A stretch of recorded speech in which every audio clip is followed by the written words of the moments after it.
Well, hi, everyone. I'm Daniel Williams, Senior Editor at MGMA and host of the MGMA Podcast Network. We are back with another MGMA Insights Podcast today, and I'm so happy to bring our guest on today. It's Kelly Swanson. Kelly is an award-winning storyteller, a comedian, a motivational speaker.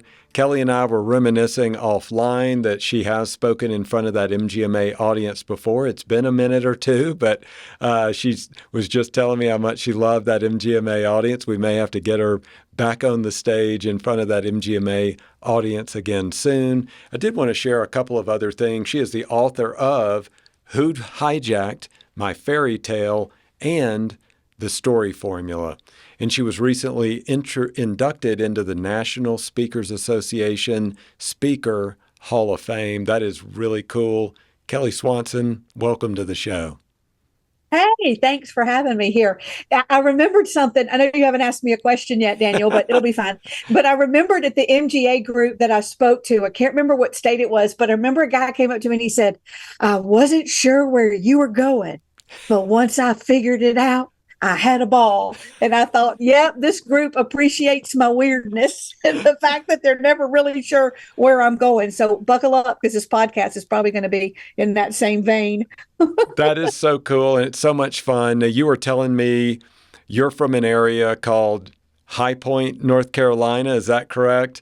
That is correct. For our listeners, give us a high point of High Point. You know, what is something we should know about High Point, North Carolina? Oh, my word. Well, there's not much here. We couldn't even keep the Golden Corral open, if that gives you any kind of indication. But we are the home of Fantasia Barrino, who won American Idol one year. I'm not sure I'm saying her name right. And then she went and dissed our school system, so we weren't real happy about that. But we are furniture capital. We may even be of the world. So if we've still held on to that designation. So we're close to Charlotte and Raleigh and Greensboro, for those who know those bigger cities around us. But High Point's a little smaller, and we're known for High Point University, which is a very well run university and gets some acclaim. Okay. But that's it. It's the home of Kelly Swanson, Daniel. Say no more. Besides, I should have worded the question like that. Besides being the home of Kelly Swanson, let's talk about this, because you are an inspirational speaker, but you also bring so much humor and storytelling into it. Tell us, how does one become a comedian, speaker, inspirational speaker? Where did this happen? What happened in your life that got you into this path? Most of us failed at everything else, and that's how we. Nobody goes to school, sets out to be a motivational speaker. I mean, Nobody. I always tell people I'm a motivational speaker and a comedian, which means I tell you you can do anything, and then I tell you I'm just kidding. It was a weird twist of events, and I don't want to take you too far down that road, but I was, in a nutshell, and this is going to get weird quick, I was the picked on kid growing up.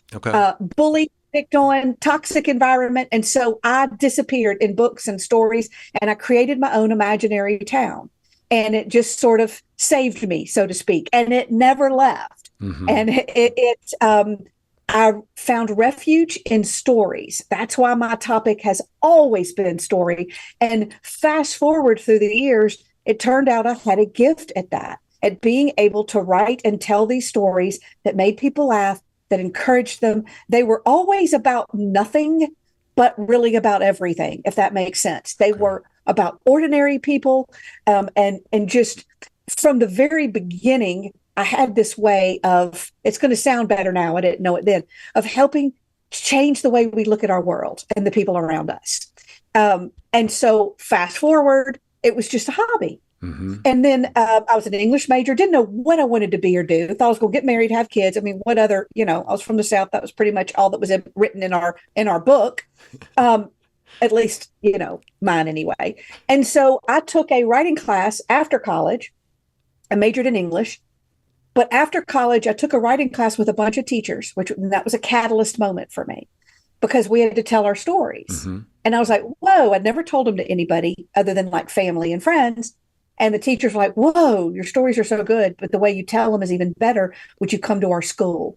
And it started with the kids. It quickly morphed into the adults. Then I met a storyteller. Lo and behold, that there is such a thing.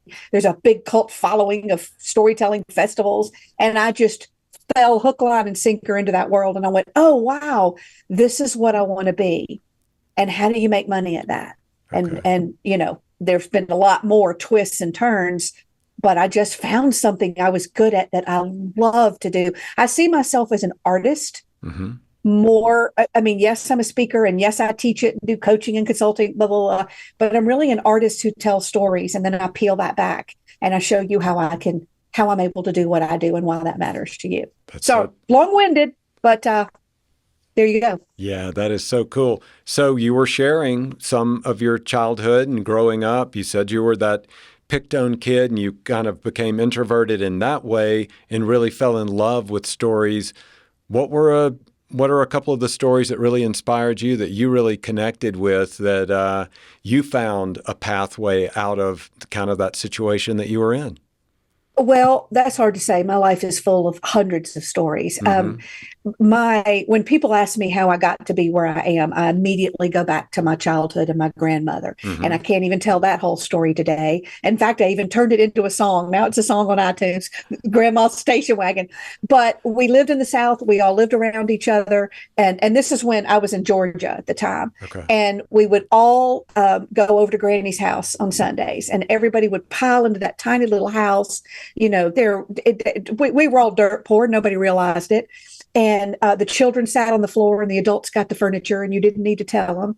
And we'd tell stories all day and eat. Mm-hmm. The food that Granny cooked, the green beans would leave a sheen of lard gloss on your lips for days. And just the warm buttermilk biscuits she would make every day. And I know that if you're listening, you're already going back there to that place that you grew up in, and the smells. I mean, because that's the power of story. But we would go sit around and we'd tell the story. Daddy, tell the story about the time you threw the firecrackers off the sheriff's roof. And, and we'd laugh like it was the first time we'd ever heard it. And mm-hmm. heaven help if new blood came, because then you're going to pull out all those old stories. And now that I look back and see the story, the role that stories play in our culture, and how they give us a sense of identity and belonging. And it's even richer to me now in hindsight. But the reason I'm telling you is Granny would sometimes make us go to her church, which it was a little more free than my mama was accustomed. But she would make us ride with her in that station wagon on Sundays. And we would go in that station wagon. Granny and Papa would be up front, Mom and Daddy in the middle, and me and my siblings would be in the back, looking out the back window, because that was the best seat. Not seeing where you're going, but seeing where you've been. And every once in a while, we'd ride down these bumpy old country roads, and Granny would turn to Papa and she'd say, "Dear, do you think today would be a good day to take the long road home?" Now, he would nod because he knew it wasn't a question. And without breaking stride in his whistle, Daniel, he would turn left and we would take the long road home. And Granny would start to point out things. That tree that she and her cousin Jimmy climbed up and fell out, and he broke his leg and she helped set it. Of course, she's known to exaggerate. But she would everything had a story. Yeah. And it did. The next time you go down that road, it had she'd point out different things and different stories. Tombstones with just names and dates would come to life as you would now forever have a story attached. And we'd see people.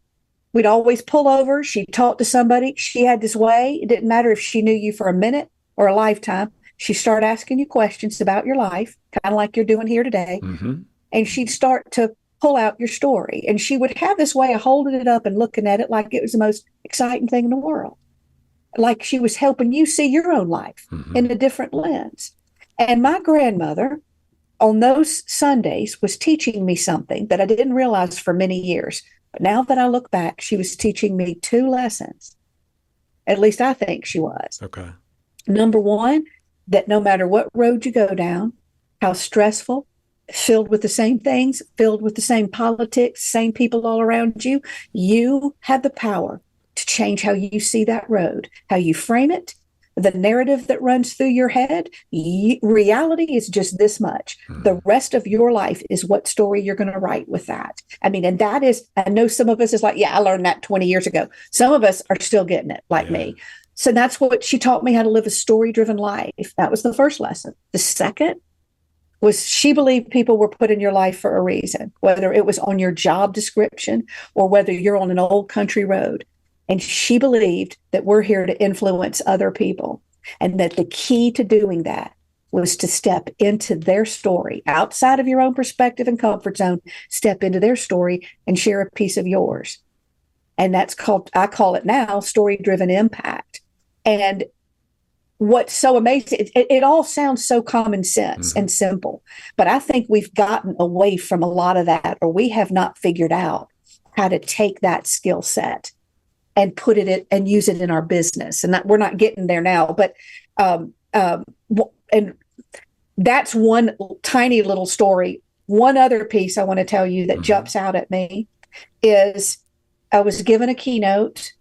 I tell a story about a picture on a coin, and somebody gets it in the audience.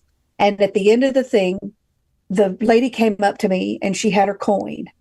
And the coin, the story is so simple, it's ridiculous. And it just has a message of keep pedaling. Sometimes all you can do is trust that something bigger is steering your bike and just keep pedaling. I mean, come on, it's not rocket science, But she was holding that coin. She had tears in her eyes. And she said, I was planning my exit strategy before I came to this conference. And I was like, I thought she meant retirement. Yeah. She was like, no, that's not what I mean. And she said, but I'm going to keep my coin. And you've given me the courage to keep pedaling and to believe that I must still be here for a reason. And she walked off. And Daniel, that's nothing on me. That is the power. If a story can change a life like that, imagine what it can do in our business. Yeah. So, sorry, rambly answer there, but you asked a storyteller to start telling some stories. That's a risky road. That's the path we're on today, Kelly. And what a beautiful story and a beautiful example your grandmother was to you.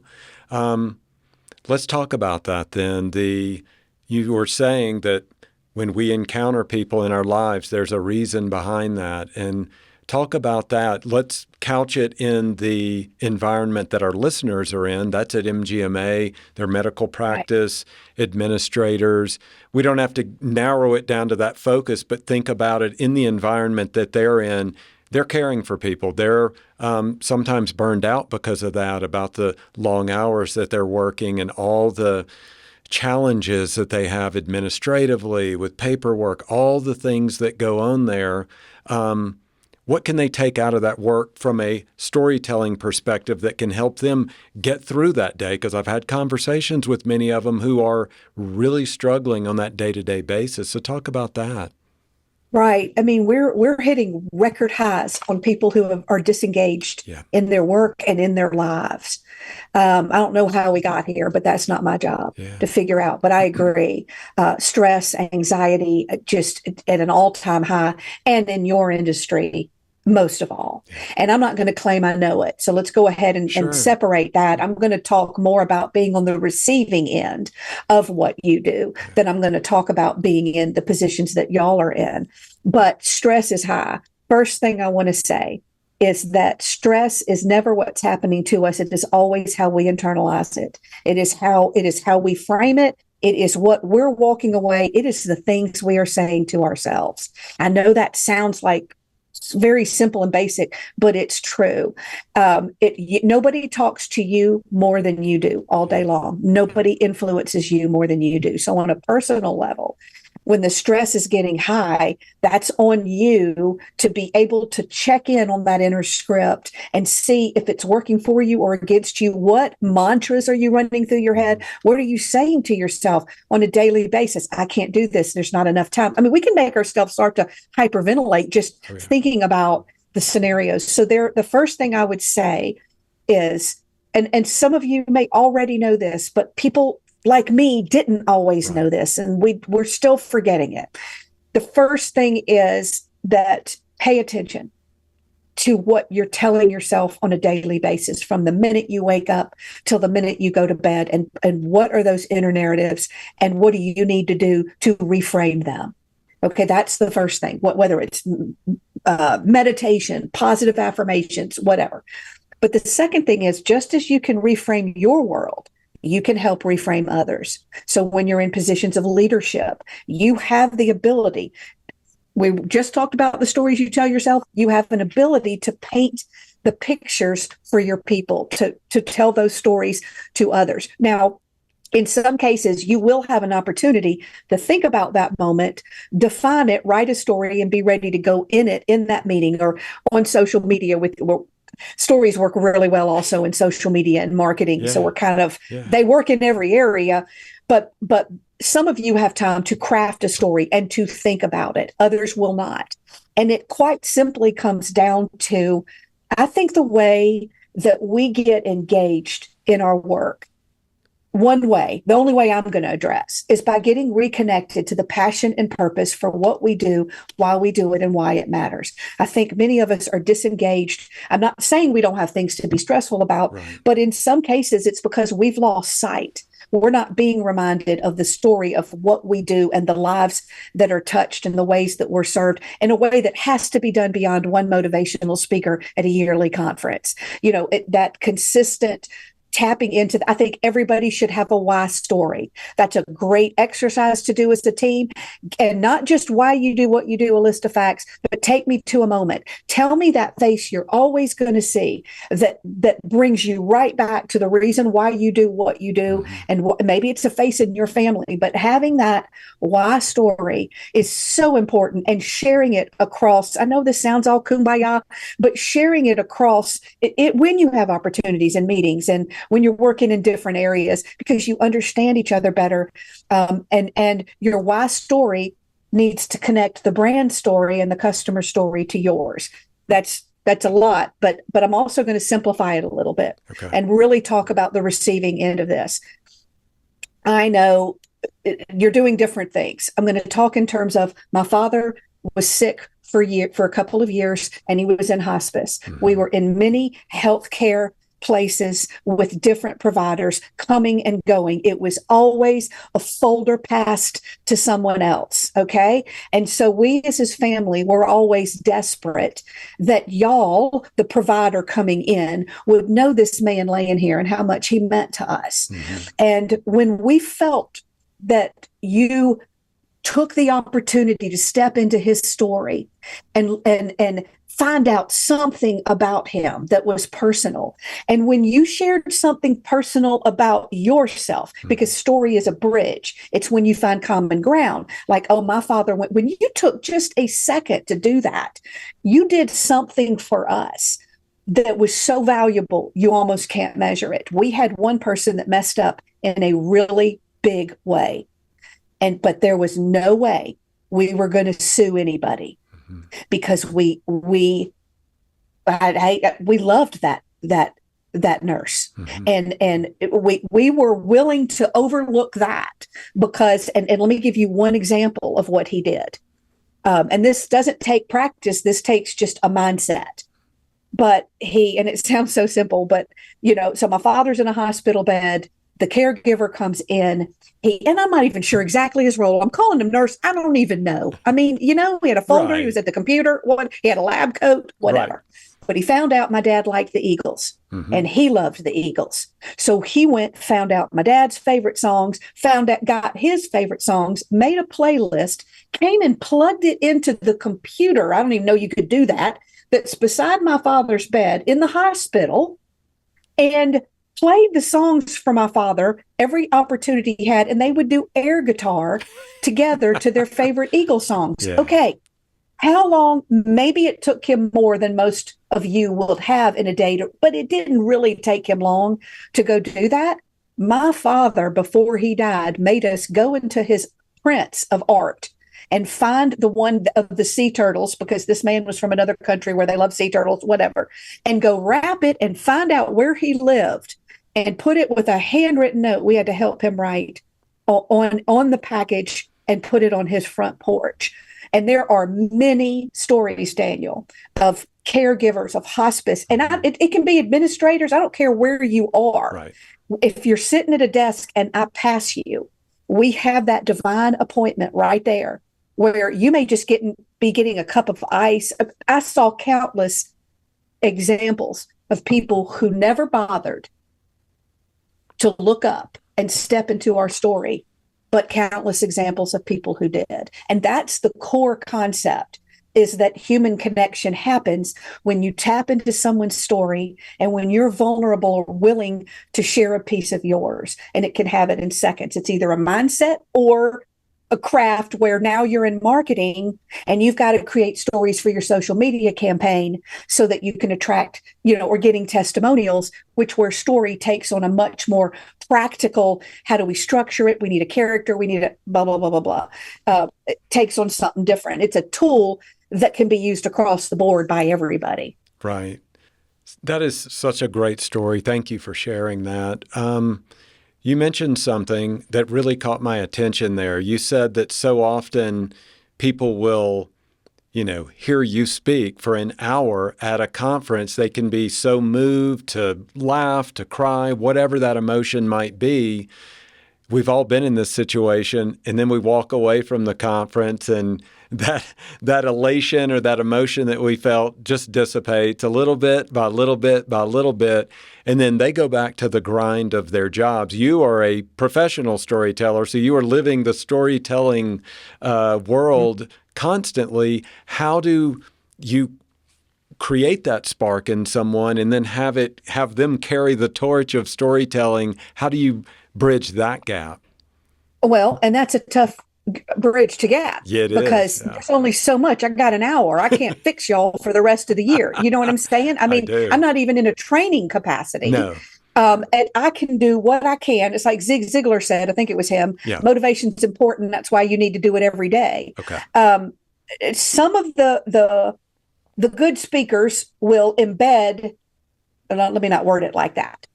I'm hoping that I can embed in you some principles that not only are you inspired, but that I've given you some principles you can take back as an anchor, to go back anyway. Because some of those people it fades. They've forgotten me by dinner time, and some haven't, because some heard something they needed to hear and it's settled, and they will carry it. But you're right. It's easier said than done also. What I personally do is I send them home with the resources that they need. And I never charge for that, because I'm so desperate that I want in this 1 hour, my goal, or 45 minutes, or even on this call right here, my goal is to help you see the power story has in your brain, and the power it has to psychologically influence other people and persuade them in a far more than any data can ever do. I mean, in the healthcare, you're speaking a language many of us don't speak. They're already lost to begin with. Even using story to frame something in a way somebody can understand is one quest alone. What I hope to do is wet somebody's whistle to say, you felt its power today. This is why it works. Look at what it can do. Is to get you to the big why, is to first get you convinced why it matters. And if you care enough to take the next step, go to my free gift or storyimpactnetwork.com, and you can I've got more resources waiting for you. But you have to, it takes that, or it takes someone at the top and I'm running into more of this now, where there are now positions. There's storytelling positions. I need somebody to hire me for one. That would be a great job. Anyway, where leadership or the CEO is coming in and they value storytelling. And they're like, all right, how do we teach this across? I think it needs to be brought in like any other kind of training. And I just don't think an hour is going to do it. But if I can at least convince you it's important and send you off to go, do a little bit more homework. It's not a Band-Aid. Mm-hmm. It's even teaching a workshop on it doesn't get people far enough, because it has such vast implications, and it depends. It's a tool, and I teach the tool, but you're all going to go use it differently. Right. Anyway, so that's the best, but you're exactly right. I mean, we can get everybody feeling great, and then they come back and they come crashing down again. Yeah. Last question then. You are a wonderful storyteller. You're from High Point, North Carolina. I'm from Mississippi. I come from a family of storytellers too, and it's been really interesting. my dad, well into his 90s, has been writing these stories and sharing those with us that just really hit me in a real personal way. I bring all of that up because we're of a certain, area. Age? A certain, yes, thank you I was trying to find a euphemism to explain. I'll take it. A certain An era is right too. a certain, We're from a different kind of a generation as well. Certain generation. And we are seeing not only in the younger generations, but even people are evolving now you've brought up social media a few times. We're communicating in different ways. What I wanted to find out from you, I don't know if you've done any research on it, whether it's anecdotal or studying it.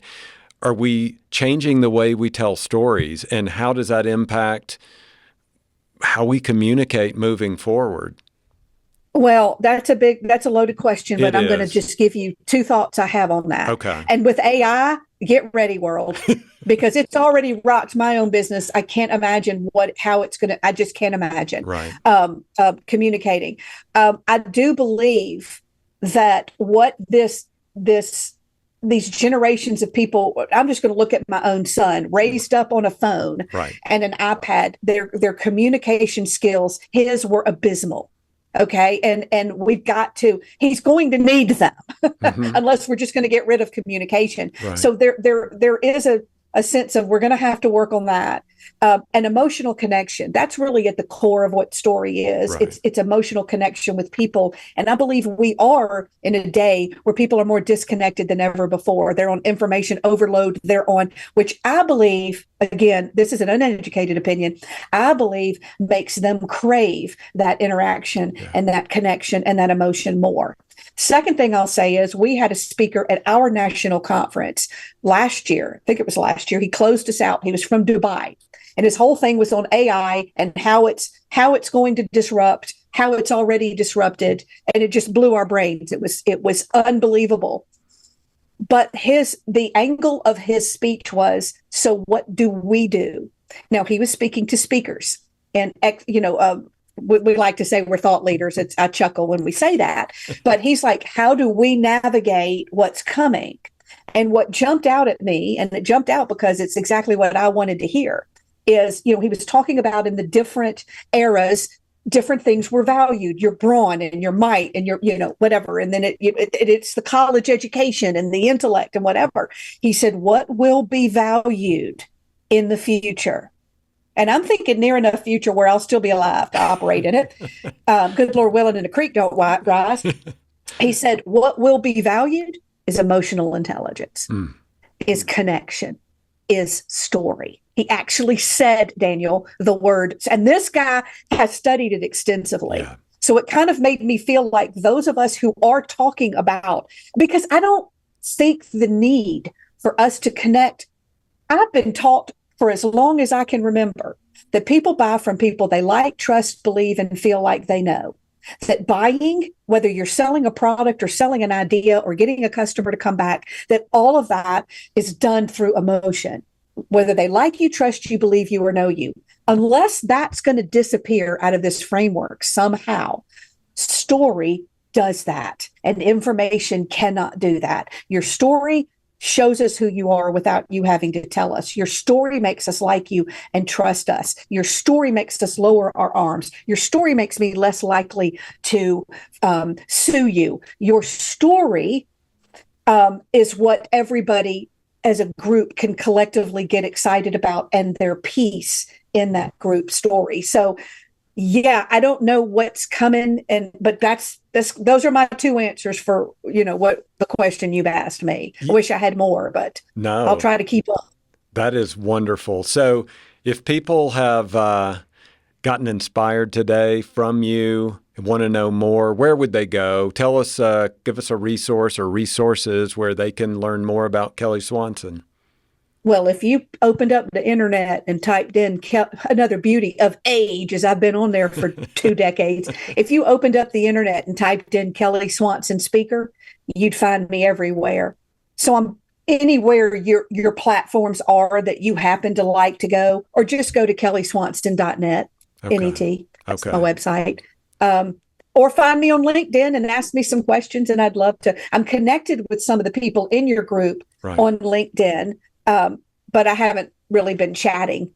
But I'm happy to strike up a conversation. Okay. This is my favorite subject. You'll just never shut me up about it once I get started. That's a warning. Exactly. Now, I said that was the last question, but I think this is the right way to go out here. Tell us one more story, please. What's a good story you like to close on that you can send us out on a good note? Okay. Well, it's got to be short too. There's so many. I've got like hundreds of stories. Well, I'm going to get sappy on this one. That's okay. But on my coin, I didn't tell the coin story on here. No, I just told you the woman got her coin. Right. There's a picture. This coin, I don't have time to take, but if you go to the middle of our town, there's a concrete fountain where these coins have been thrown in. Now, they don't match the types of coins that are in your pocket because we were all going through a tough time several years ago in our town, and an old man noticed and decided to give us all a little push. He started leaving these coins around in plain sight, said, what would you do if you were brave? And these coins took on an entirely different meaning for us when we were pushed to the edge of our comfort zones and asked ourselves, what would we do if we were brave?